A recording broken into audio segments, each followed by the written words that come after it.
Good morning, good afternoon, ladies and gentlemen. A very warm welcome to this webinar on the Solutions Gateway and Pool of Experts, hosted by ICLEI, Local Governments for Sustainability, and brought to you under the Urban LEDs project, implemented in partnership between ICLEI and UN Habitat and funded by the European Commission.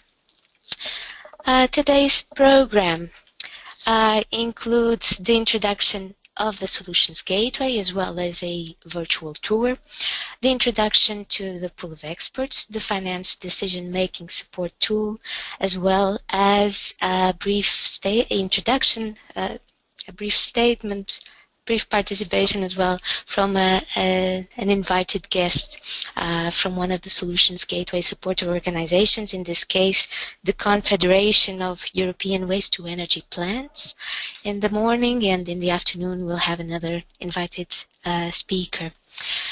We'll also have an interactive component with questions and answers where we hope to have your active participation, and we'll conclude with a brief overview of the next steps for the Solutions Gateway and Pool of Experts. Before we go any further, I would like to invite my colleague, Louisa Weiss, to give you a brief technical introduction. Louisa, please go ahead. Thank you, Anna.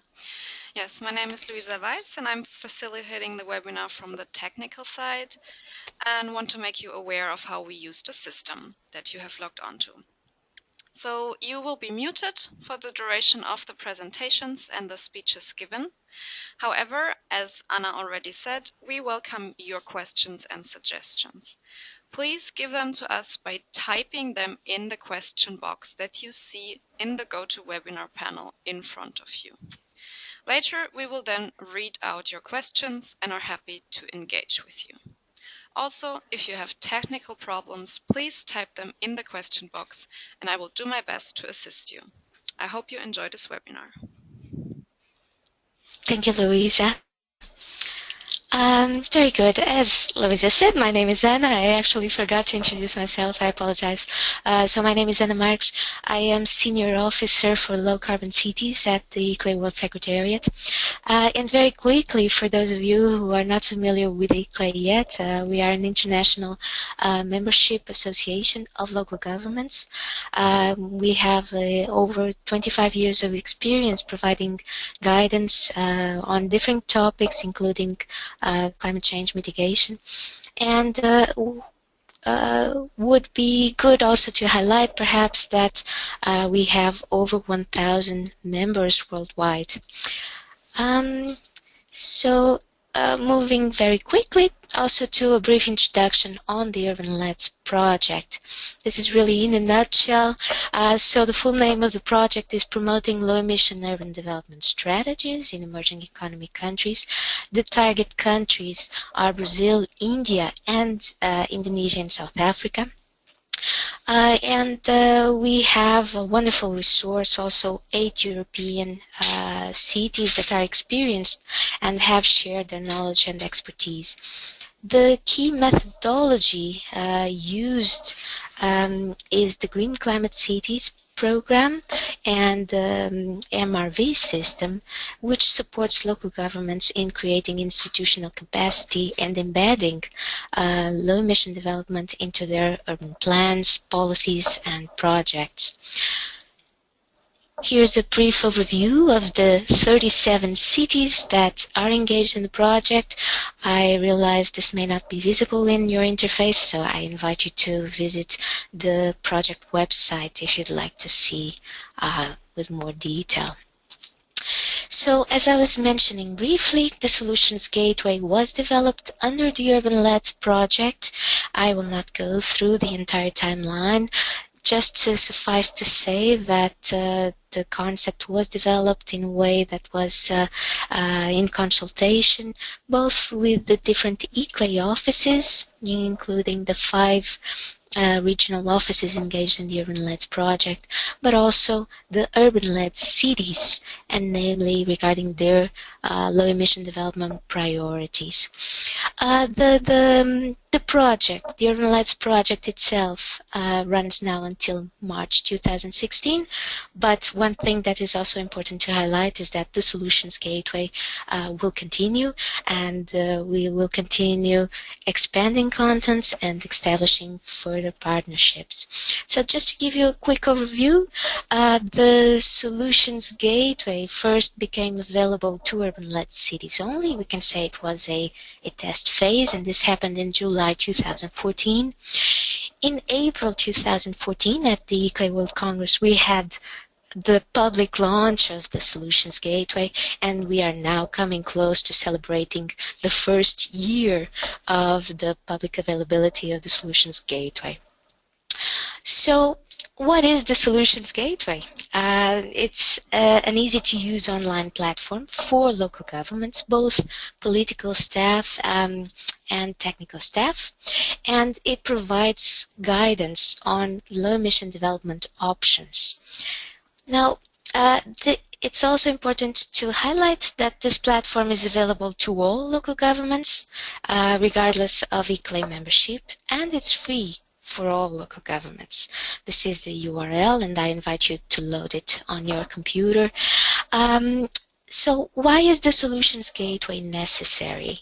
It is widely recognized that local governments have a very important role to play in delivering low-emission development.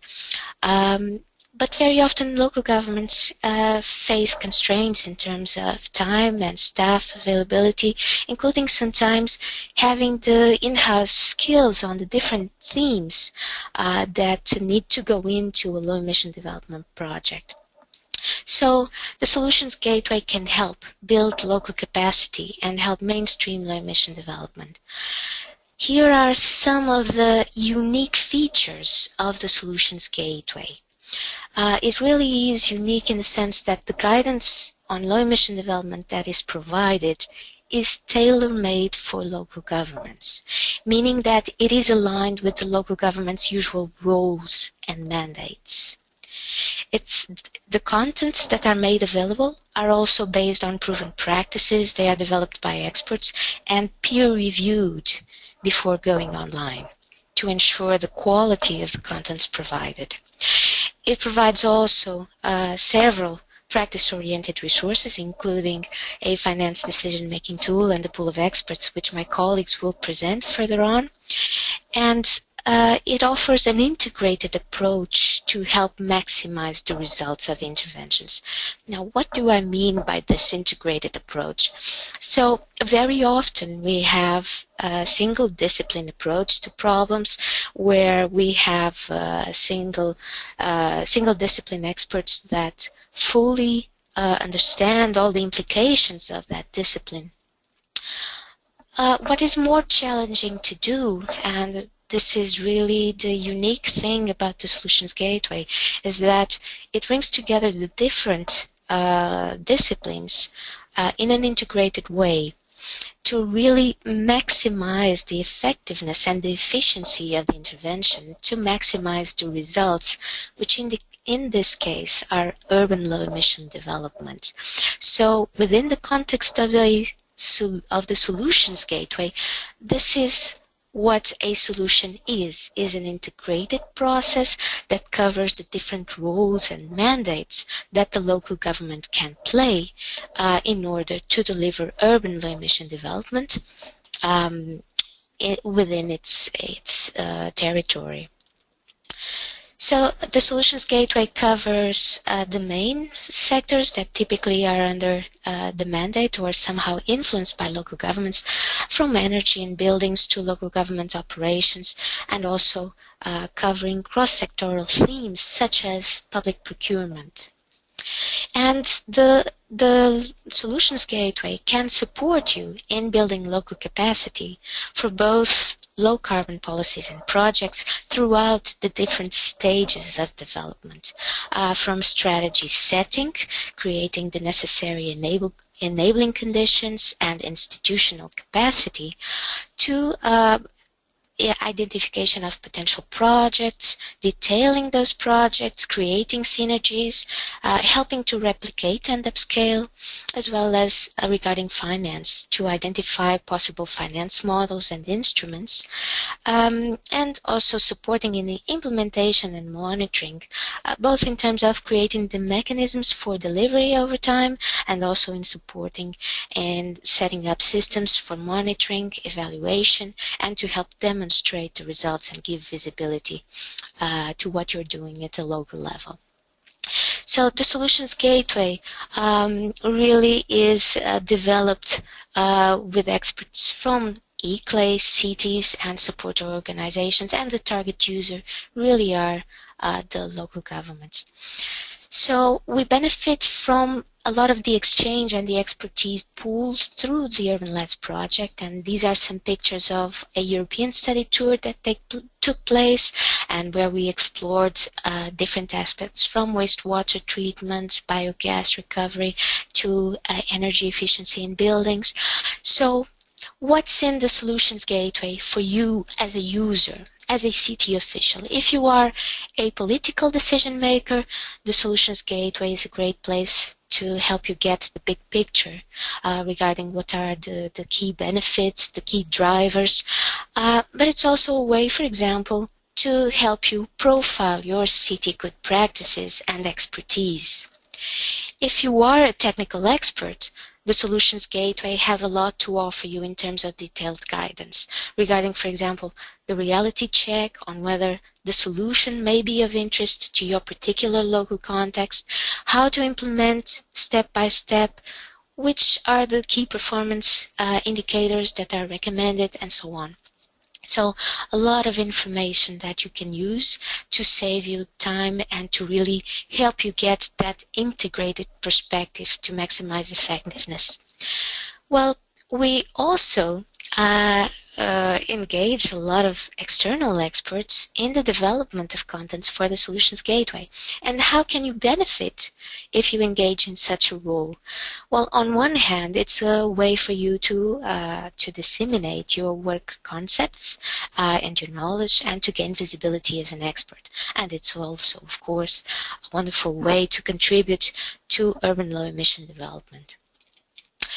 So this was an introduction. I hope I didn't go too long to the Solutions Gateway, but now I would actually like to show you live how to use the Solutions Gateway. So this is the URL. I hope you can see it. Let me increase the font a little bit. Actually, I would ask Louisa to share the URL via the chat box to make it easier for everyone. So here we are in the home page. Independently of which button you click here, either the solutions, solution packages, or case studies, we are taken to a search page. The only difference is the tab in which we land. And here you can see the unfiltered results. So we currently have 16 solutions online, 6 packages, and 82 case studies. So this search page here can be very useful because it enables you to go straight to the information that interests you the most. So, for example, you can screen solutions, filter solutions by theme, for example. You can filter solutions, and let me remove the filter by clicking here on this button. You can, for example, use free text. You can use the advanced search. So, for example, if you are interested to see all the case studies that exist from your country, we can move to the case studies tab and you can see the results. Once again, let me remove that filter. You can also screen solutions, for example, regarding the level of technology complexity. And I suppose this would be one of those that would interest you the most, so you can get an idea of what we have available. Let me remove that filter once again. And for example, another filtering opportunity to filter by the low-hanging fruit. And we can have also here a perspective. Okay, very good. So this is just to give you an idea of the interactive options to narrow your searches, and you can always see the unfiltered results here at the bottom. But so let's say we want to explore a solution. So when the user lands on a solution web page, there's a brief description.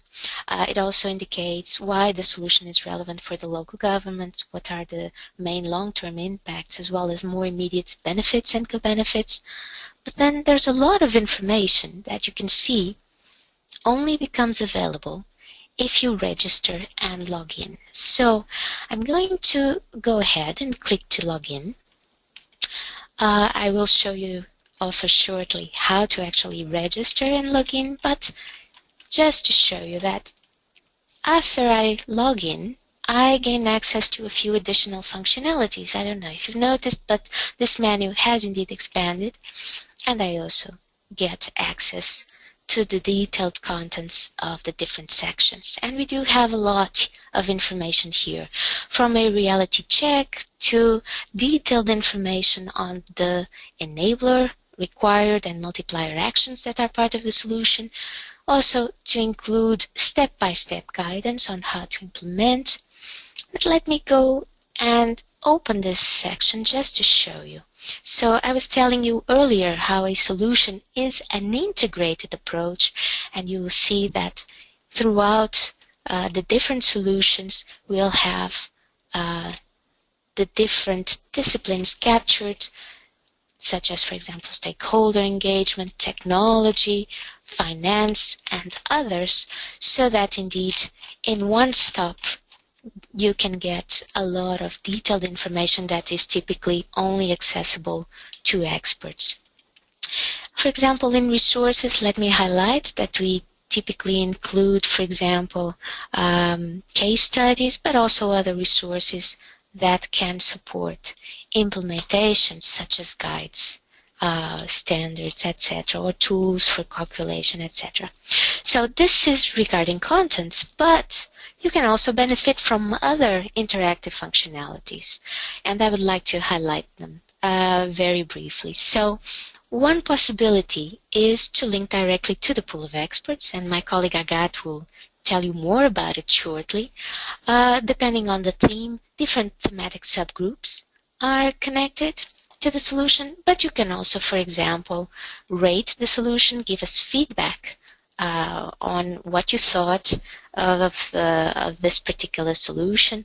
You can also share your materials with us and also report on your results achieved locally.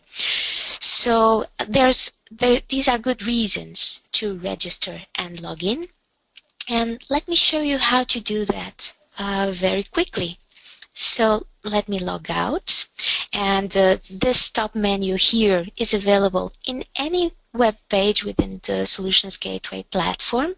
So if you simply click, in my case I've already registered, so my credentials are saved here, but let's assume I have not, so I will click register for free, and there's a very simple form that needs to be filled in.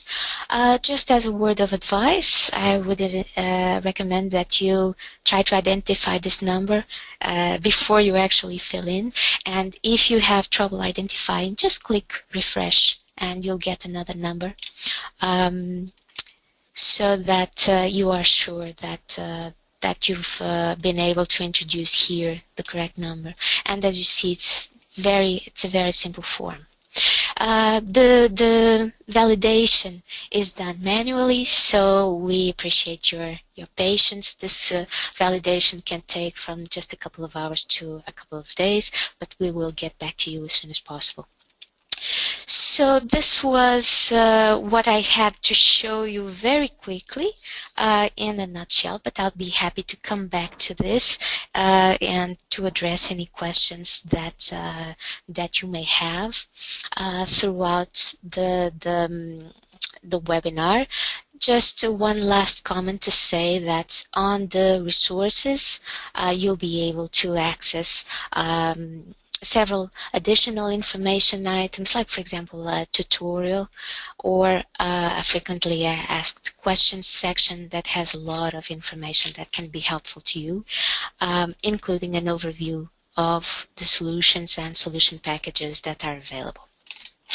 So with this, let me go back to the presentation, and I would like to now hand over to my colleague, Agathe Cavicchioli. She's one of the colleagues here at the Low Carbon Cities team.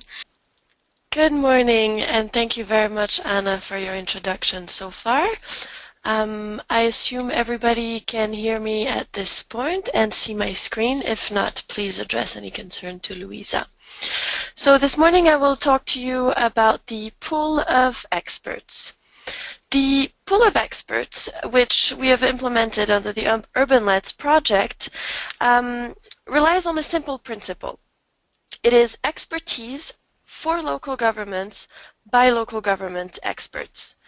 In that sense, it is a global multidisciplinary network of professionals with proven experience in working in a city administration or working with a city on low-emission development projects or policies.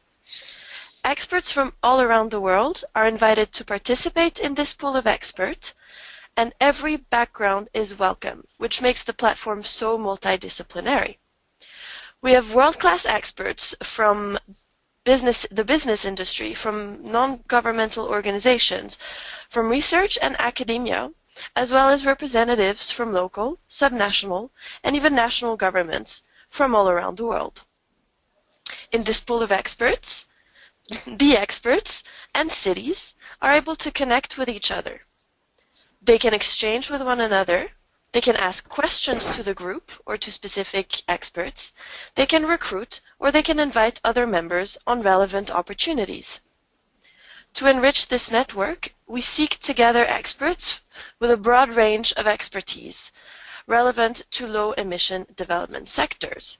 These are, for example, land use, commercial, institutional, and residential buildings, government operations, waste management, water and wastewater management, transport, energy, or other cross-sectoral sectors such as public procurement or GHG accounting. Concretely speaking, the pool of experts has been set up as a closed LinkedIn group. At the top of my screen you can see the URL to access the pool, and we will happily share it with you in the chat box. And the first screenshot you can also see in the upper right corner is the public interface on which you will land by accessing this tiny URL, and where you can request to join the platform. The choice of this platform on LinkedIn was motivated by the fact that a lot of experts already have profiles on LinkedIn, but most importantly that this platform is free and open to all. Besides, it allows us to keep both a database of these experts, but also to encourage interactive exchanges between them online. The group is closed to ensure that each expert that requests to join can be checked through a very simple and systematic background check, through which we simply ensure that they have proven experience working with or for a city in the field of low-emission development. In the lower left-hand side, you can see the landing page once you've become a member of the pool of experts. You can then see the other members of the pool, and you can have access to the feed of information. We have taken a conservative approach to community management to ensure that the experts have clear visibility on the opportunities we offer and we post on the group. This means that in addition to opportunities of engagement in our work or in any other of the members' opportunities, we've decided to post only highly relevant news items, publication releases, training opportunities, or events.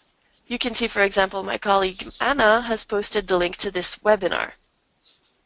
We do encourage members to post and to interact with each other if they would wish to.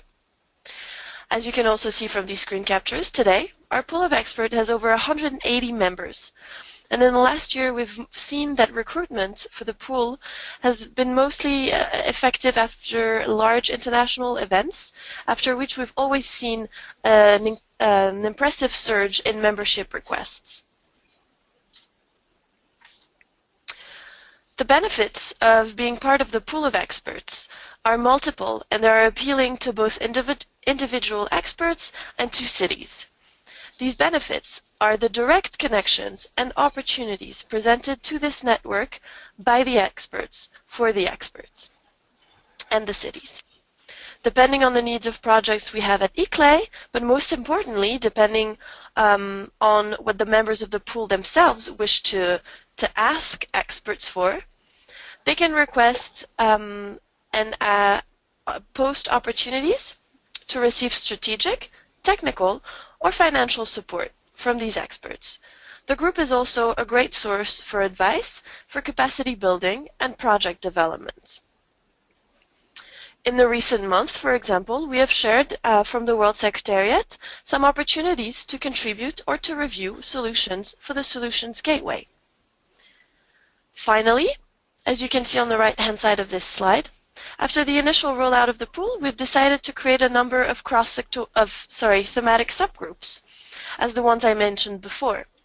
In that way, we've been able to cluster experts according to their field of expertise and allow them to post opportunities or offer support relevant to a specific sector only.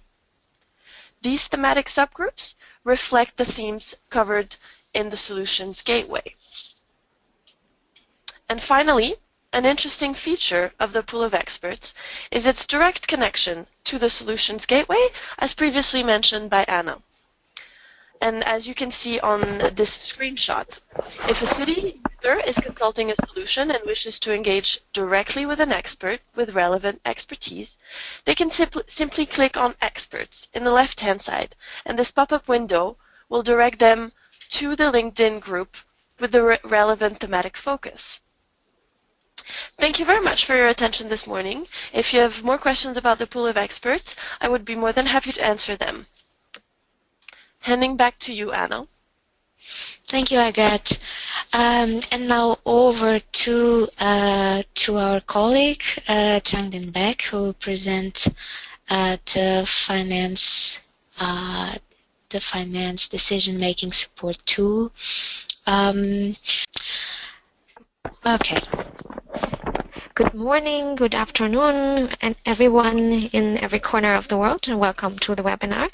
And my name is Chang Deng-Beck, and I'm very happy today to introduce you the finance decision-making support tool. So, as you have already heard about the Solutions Gateway in Urban-led, the Solutions Gateway is a portal for solutions of all type. Among them, one of the important cross-cutting aspect is finance. And for this purpose, we developed this finance decision-making support tool. And before using this tool, we recommend users to reflect the project portfolio the local government have in hand. They should bear in mind understanding of the local government itself and the local actions specifications. Those information including the local government's own solvency and financing condition, the policy context of the local government, and the environmental context, which means where are the hotspot, where are the developing trend the local government is heading to. In the meantime, they should also have a deep understanding of the actions they propose, the sustainable project they would like to implement within their geographic boundary.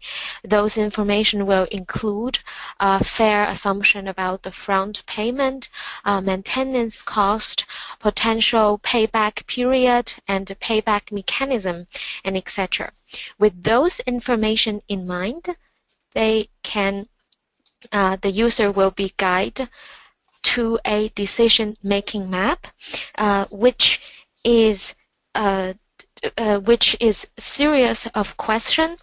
By answering a series of yes/no questions, so matching solutions or finance models will be unfolded to the user. And those financial models will include a generate overview of this financial model, a reality check, what preconditions or enabling policies the local government should implement before using this model, some successful case studies that categorized by type of city or type of action, and also tools and other resources linked to this specific finance model. Finally, it also linked to the experts that already registered in the pool of experts that my colleague Agathe just introduced. And how, what solutions, what modules do we have, and what structures are they located within the finance tool, and what kind of questions will the local users need to answer. Here with this flow chart, maybe I can give you a nutshell. All the questions are started with the role of government is going to play in developing of certain sustainable projects. If they are going to provide direct finance, or they are going to play a supportive role by providing policies or enabling regulations. And with government have intention to provide direct finance, we will recommend them to finance the sustainable project with the assets they have or the assets that they can apply from national or international government. Or they can either join a PPP or join a private partner, public partnership, and or act as the local government itself to apply a debt. Those debt can in the form of bond, municipal bond or green bond, or applying for a long-term, short-term loan or a commercial loan or the special development loan provided by the multilateral development banks. Or they can even join a special company to use equity finance. If the local government does not want or does not have the enabling mechanism to provide direct finance assistance, they can also helping sustainable development by providing a supporting policy environment that including enabling policies which may include feed-in tariff for renewable energies, also could be building code or energy efficiency code that give a priority or preferable economic environment for certain sustainable project or product. Or also local government can act simply as a consumer through green procurement mechanism and provide a fee or finance assistance through the payment of certain service or product, in which we have, for example, EPC or certain green procurement rules or product in different countries. That's a nutshell. I believe you will. Oh, what did I do? You will review more detailed financial models when this model is officially online at the end of this month. Now, back to you, Anna. Thank you, Chang. So just to stress that indeed this decision-making map that Chang briefly presented here, this will be something that will be completely interactive. So depending on the answers that the user gives to certain questions, it will then be taken to a certain financial option or instrument, let's say. So thank you very much for that. Chang, I would now ask you to please make me a presenter again. Or Louisa, if you can please, oh, hold on, I can do it. And now it gives me great pleasure to introduce our next speaker. One thing that before I should say is that indeed ICLEI is not reinventing the wheel. With the Solutions Gateway, we do try to build on already existing resources and already existing expertise. So we have been forming partnerships, informal partnerships, with several organizations with the so-called Solutions Gateway supporters. And these are public and non-profit organizations that are renowned for their expertise in a given topic, and they have contributed in different ways. For example, through the development or revision of specific solutions or packages, by providing case studies, for example, by providing tools and other resources, and so on. So the next speaker is Ms. Lighea Speziale. She is Scientific and Technical Officer with the Confederation of European Waste-to-Energy Plants, and this organization is indeed one of the Solutions Gateway supporters, and we want to take this opportunity indeed to thank them and to thank the other organizations that are playing the same role. Okay. Okay, very good. Thanks, and well, thank you for getting us involved in the activity of the Solutions Gateway. It's always very useful to share the experience and to spread the knowledge around. Just a few words that I was asked to share with the participants about, well, CWEP and waste-to-energy. And CWEP is the European umbrella association of the operators and the owners of waste-to-energy plants across Europe. Waste-to-energy means for us waste incineration with energy recovery, and specifically plants with as an input household and similar waste, which is left after the other steps of the European waste hierarchy, which is prevention, reuse, and recycling.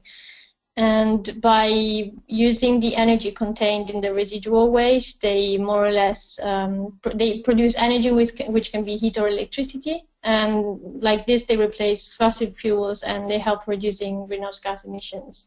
As you can see, CWEP is more or less covering the large majority of the European waste-to-energy sector, more or less 85%. I think you can go to the next slide.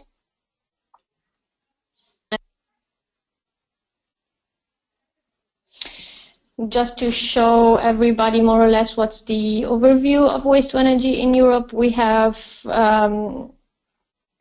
not a completely even spread capacity, but it's more or less dependent on the country historical management of waste and also the energetic needs of the country, because as I said, more or less waste-to-energy stays in between the environment and waste context and the energy context.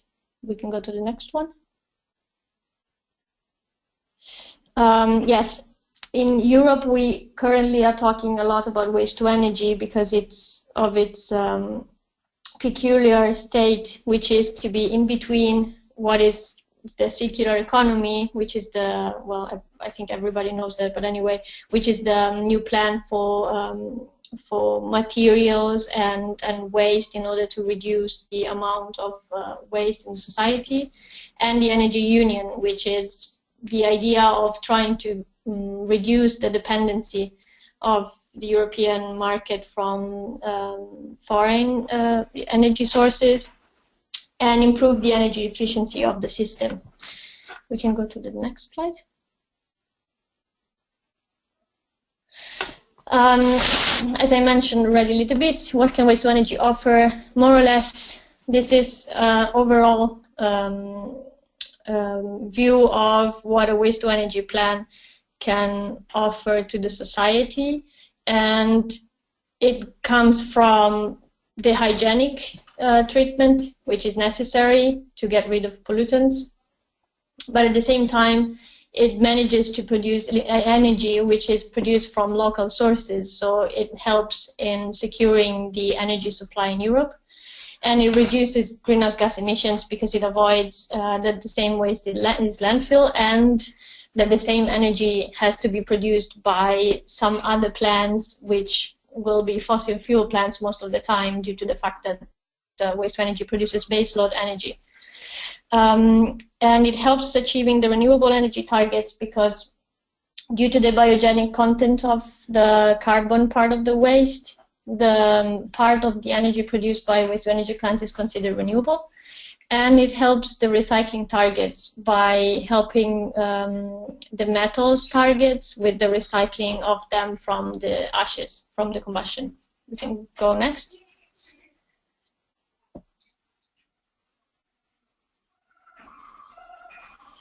Oh, apologies. Here we go. No problem. And what we did, more or less, as you can see, we helped shape the solutions gateway when it comes to waste incineration and energy recovery. And that was end of 2014. And we worked on, well, more or less manual and basic information to start from whenever you are interested and you want to see if waste to energy is a solution for the context you're in. That's more or less it from my side, and I pass the floor back to you, Anna. Okay, thank you very much, Lighea. And also thank you to Sebep for being available both to participate in this webinar and of course for the cooperation in the context of the Solutions Gateway. This is indeed a very good topic because it covers not just the issue of waste management itself and of the circular economy, as well as the recovery of energy. So indeed, it's one of those topics that is makes perfect sense within the Solutions Gateway.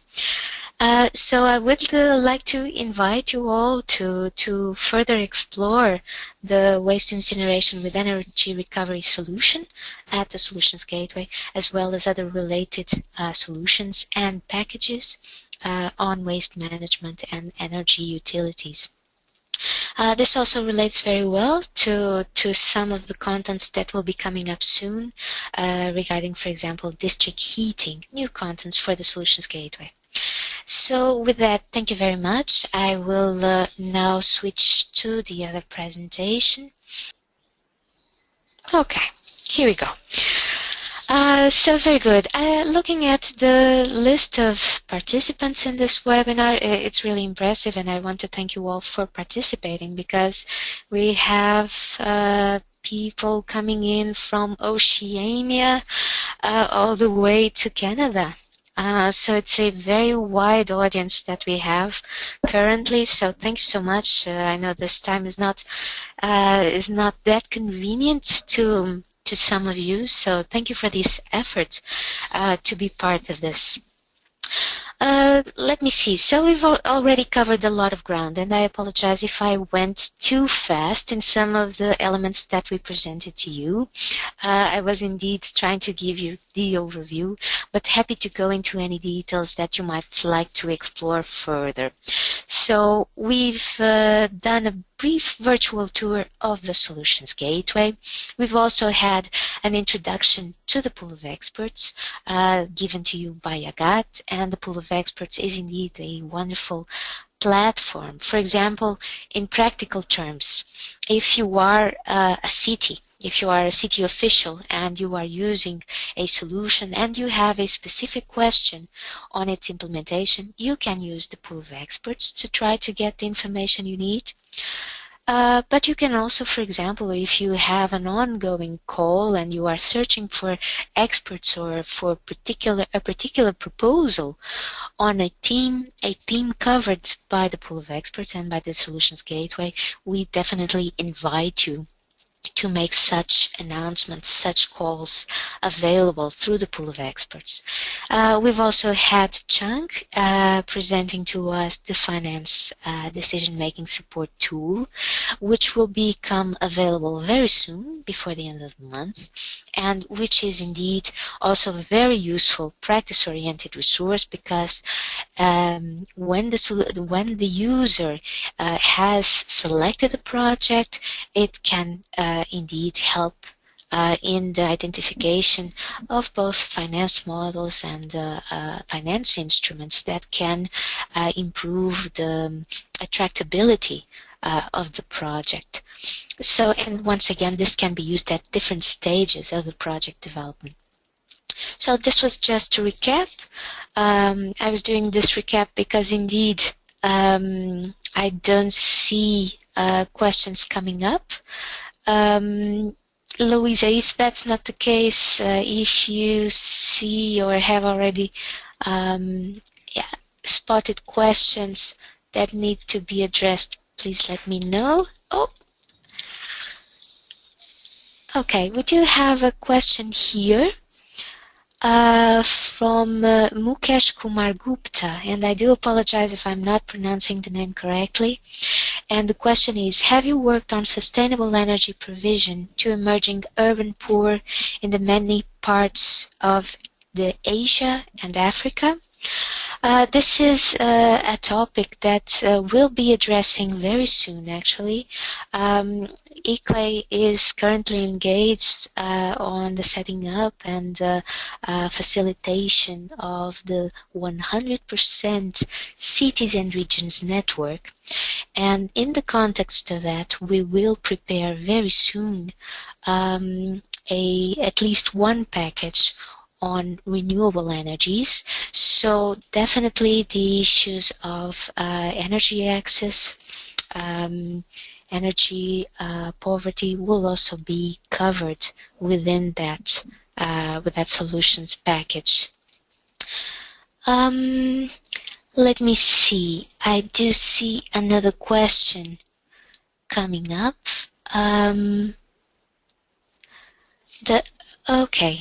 It's from Fina Ambattle. Good morning. I'm missing the urban health topic. Very good. Let me go back. Let me get out of the presentation and let me show you.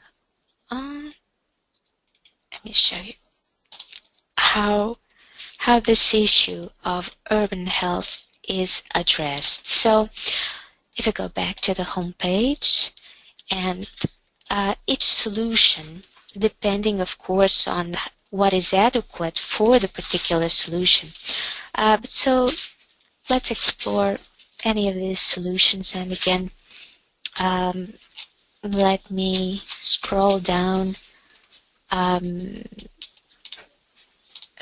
to show you. So there are different ways in which the aspect of health is addressed, and typically if a solution is relevant in terms of health, then it will be identified either as an impact, a long-term impact, or as a more immediate benefit and co-benefit.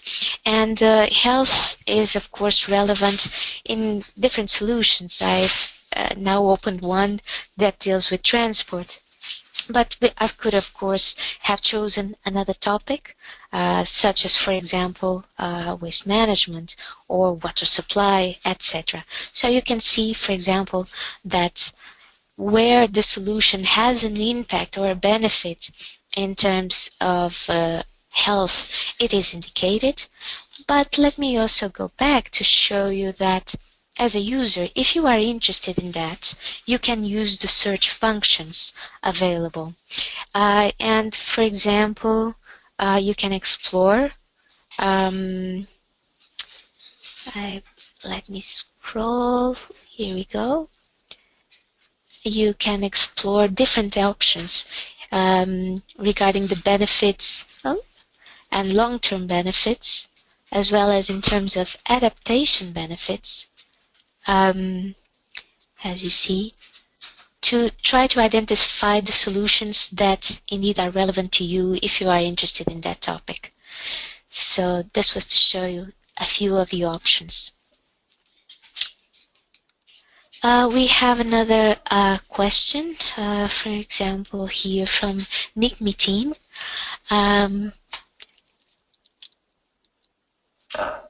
Are there particular sustainability themes which are prioritized by finance institutions such as the Asian Development Bank.